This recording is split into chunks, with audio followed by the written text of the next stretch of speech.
Hello, John. Let's read the question. And the question says a reflecting type telescope has a concave reflector of radius of curvature 120 centimeter. Calculate focal length of the eyepiece to secure a magnification of 20. तो basically इस question को solve करने के लिए जो की concepts use होंगे की concepts to solve this question कि हम लोग जानते हैं जो फोकल लेंथ होता है एफ इज इक्वल टू होता है radius of curvature by two मतलब कि आर बाई टू होता है।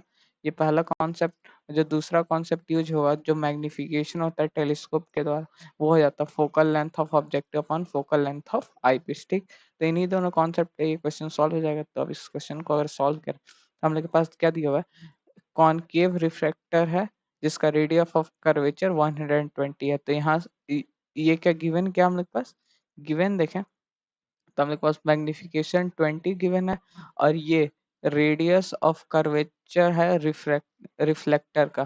तो इसका मतलब क्या हुआ कि आर ओ हम लोग के पास गिवन है, मतलब कि radius of curvature of objective given है 120 सेंटीमीटर। ठीक, तो अब हम लोग निकालेंगे तो इसका मतलब क्या हुआ कि एफ ओ हुआ 60 सेंटीमीटर, यहाँ से आर बाई टू हो गया एफ ओ।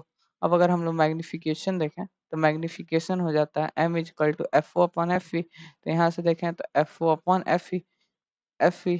तो देखें तो यहाँ से हम लोग मैग्निफिकेशन 20 है, 20 equal to F O 60 upon F E हम लोग को निकालना था। तो अगर देखें तो यहाँ से हम लोग के पास एफ ई मतलब कि focal length of eyepiece क्या आ जाएगा, focal length of eyepiece देखें तो आ गया वो 60/20 that is F is equal to आ गया हमके पास 3 centimetre.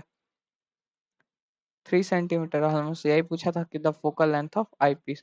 So the final answer is 3 centimetre. Hope you understand it well.